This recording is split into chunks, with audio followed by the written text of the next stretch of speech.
ప్రస్తుతం రామ్ చరణ్ అంటే ఆల్మోస్ట్ ఇండియాలో అందరికీ తెలుసు. RRRతో ప్రపంచంలోని పలు దేశాల్లో కూడా గుర్తింపు తెచ్చుకున్నాడు. చిరుతతో మొదలైన ప్రయాణం RRR వరకు తండ్రి మెగాస్టార్ అయినా అంత ఈజీగా జరగలేదు. ఫ్లాప్స్ చూశాడు, విమర్శలు ఎదుర్కొన్నాడు, నటన రాదు అన్నారు, హావభావాలు పలికించలేదు అన్నారు. కానీ అవన్నీ దాటుకొని నేడు హాలీవుడ్లో కూడా తన గురించి మాట్లాడుకునేలా చేశాడు చరణ్. ఇదంతా జరగటానికి దాదాపు 15 ఏళ్ల పైనే పట్టింది. మెగాస్టార్ చిరంజీవి అంటే తెలుగు పరిశ్రమలో శిఖరం. కోట్లాది మంది అభిమానులు, లెక్కలేనన్ని విజయాలు, తెలుగు సినీ పరిశ్రమని 3 దశాబ్దాలు ఏలిన హీరో. అలాంటి నటుడి కొడుకు హీరోగా వస్తున్నాడంటే ఏ రేంజ్లో అంచనాలు ఉంటాయో చరణ్ పై అన్ని అంచనాలు ఉన్నాయి మొదటి సినిమాకే.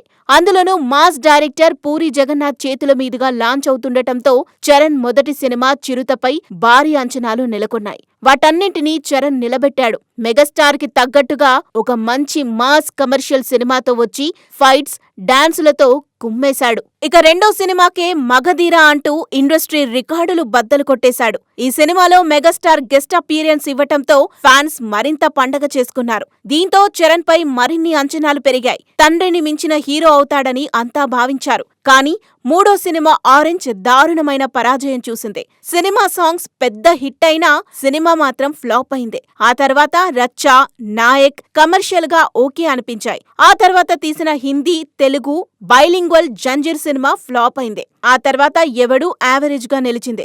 ఆ తర్వాత తీసిన గోవిందుడు అందరివాడేలే పర్వాలేదనిపించింది. ఇక ఆ తర్వాత వచ్చిన బ్రూస్లీ కూడా యావరేజ్ గానే నిలిచింది. ఈ సినిమాలో మెగాస్టార్ గెస్ట్ అపియరెన్స్ కూడా ఇచ్చారు. అయితే రచ్చ సినిమా నుంచి బ్రూస్లీ వరకు అన్ని సినిమాలు ఒకే మూసలో ఉన్నాయని, చరణ్ కి అసలు ఎక్స్ప్రెషన్స్ ఇవ్వటం రావట్లేదని విమర్శలు చేశారు. ఏదో కమర్షియల్ హీరోగా చేసుకుంటూ వెళ్తున్నాడు కానీ నటన చూపించట్లేదని, తండ్రి పేరు నిలబెట్టట్లేదని విమర్శలు వచ్చాయి. వాటన్నింటినీ విని చరణ్ తనని తాను మార్చుకున్నాడు. ఆ తరువాత ధృవ సినిమాతో తన నటనలో కొంచెం వేరియేషన్ తీసుకురావటమే కాక బాడీలో మంచి ఫిట్నెస్ తెచ్చుకొని చాలా రోజుల తర్వాత హిట్ కొట్టాడు. ఆ తర్వాత వచ్చిన రంగస్థలం సినిమా అయితే చరణ్ కెరియర్లో అప్పటి వరకు బిగ్గెస్ట్ హిట్ గా నిలవటమే కాక నటనలో తండ్రి పేరు నిలబెట్టాడని విమర్శించిన వాళ్లే పొగిడేలా చేశాడు. కొంచెం చెవుడు ఉన్న ఓ పల్లెటూరు వ్యక్తిలా చరణ్ నటనతో అందర్నీ మెప్పించి రంగస్థలం సినిమాలో తన నటనతో ఏడిపించాడు కూడా. ఆ సినిమా చరణ్ కెరియర్లో ఓ మైల్ స్టోన్ గా నిలిచింది.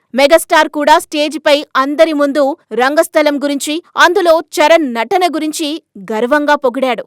అయితే రంగస్థలం తర్వాత వచ్చిన వినయ విధేయరామ సినిమా మాత్రం నిరాశపరిచింది. ఇక RRR సినిమా ఓ ప్రభంజనం. ప్రపంచ వ్యాప్తంగా ఏ రేంజ్లో ఉందో అందరం చూసాం. ఈ సినిమాలో అల్లూరి సీతారామరాజు పాత్రని స్ఫూర్తిగా తీసుకొని అలాంటి పాత్రలో ఓ పక్క నటనతో, మరో పక్క తన బాడీ లాంగ్వేజ్తో అదరగొట్టేశాడు. RRR సినిమాలో ప్రతి సీన్లోనూ ప్రేక్షకులని మెప్పించాడు. ఇక క్లైమాక్స్ లో ఒక సీన్ లో అందరికీ రాముడు గుర్తొచ్చేలా చేశాడు చరణ్. RRR సినిమాతో నార్త్ ఇండియాలో కూడా ఫ్యాన్ ఫాలోయింగ్ పెరిగిపోయింది. జంజీర్ బాలీవుడ్ లో ఫ్లాప్ అయినప్పుడు ఎవరైతే విమర్శించారో వాళ్లే ఇప్పుడు చరణ్ తో సినిమాలు చేయటానికి ఆసక్తి చూపిస్తున్నారు. RRR సినిమాతో ఆస్కార్ స్టేజి వరకు వెళ్లారు. బాలీవుడ్, హాలీవుడ్ లో కూడా ఎన్నో ఇంటర్వ్యూలు ఇచ్చాడు. NTR తో కలిసి నాటు నాటు అంటూ ప్రపంచాన్నే ఊపేశాడు చరణ్. మొత్తంగా చిరుత నుంచి ప్రపంచ వేదిక వరకు రామ్ చరణ్ ప్రయాణం కష్ట సుఖాలతోనే సాగింది. ప్రస్తుతం రామ్ చరణ్ చేతిలో 3 సినిమాలు ఉన్నాయి. శంకర్ దర్శకత్వంలో గేమ్ చేంజర్, బుచ్చిబాబు సానా దర్శకత్వంలో RC16, సుకుమార్ దర్శకత్వంలో RC17 ఉన్నాయి. ఈ 3 సినిమాలపై కూడా భారీ అంచనాలు నెలకొన్నాయి. నటుడిగానే కాక నిర్మాతగా కూడా సినిమాలు నిర్మిస్తున్నాడు చరణ్. కొనిదెల ప్రొడక్షన్ కంపెనీతో పాటు తన ఫ్రెండ్స్ తో కలిసి మెగావి సెల్యులాయిడ్ నిర్మాణ సంస్థల్ని స్థాపించి సినిమాలను నిర్మిస్తున్నాడు. ఇక మరోవైపు వ్యాపారవేత్తగా కూడా పలు రంగాలలో బిజినెస్లు చేస్తున్నాడు. తండ్రి చిరంజీవి చారిటబుల్ ట్రస్ట్ తరపున పలు సేవా కార్యక్రమాలు చేస్తున్నారు. ఓ పక్క సినిమాల్లో ఎంత బిజీగా ఉన్నా ఫ్యామిలీకి మాత్రం ఎంతో ప్రియారిటీ ఇస్తూ ఉంటాడు. గతేడాది తండ్రి కూడా అయ్యాడు. ఎక్కువగా అయ్యప్ప మాలలో కనిపిస్తూ రెగ్యులర్ గా పూజలు చేస్తూ మన సనాతన ధర్మాన్ని చాటుతున్నాడు. సోషల్ మీడియాలో కూడా యాక్టివ్ గా ఉంటూ అభిమానులతో టచ్ లో ఉంటాడు. ఒకప్పుడు మెగాస్టార్ కొడుకు అని చెప్పేవాళ్లు. కానీ ఇటీవల అయోధ్యలో ఓ సంఘటన జరిగింది. చిరంజీవిని చూపిస్తూ అతను రామ్ చరణ్ తండ్రి అని కెమెరా వెనుక మాట్లాడిన వీడియో వైరల్ అయింది. ఇంతకంటే సక్సెస్ ఏముంటుంది? సినిమాలతో ఎంతో మంది అభిమానుల్ని సంపాదించుకొని, తండ్రికి తగ్గ తనయుడు అనిపించుకొని, హీరోగా ప్రయాణం సాగిస్తూ మెగా పవర్ స్టార్ నుంచి గ్లోబల్ స్టార్ వరకు ఎదిగాడు రామ్ చరణ్. ఇక రామ్ చరణ్ పుట్టినరోజుని అభిమానులు గ్రాండ్ గా జరుపుకుంటున్నారు. అన్నదానాలు, రక్తదానాలు, పలు సేవా కార్యక్రమాలు, కేక్ కటింగ్ సెలబ్రేషన్స్ తో హంగామా చేస్తున్నారు. మరి గ్లోబల్ స్టార్ కి మా ఆదాన్ తరపున wish you many more happy returns of the day. Happy birthday Ram Charan గారు.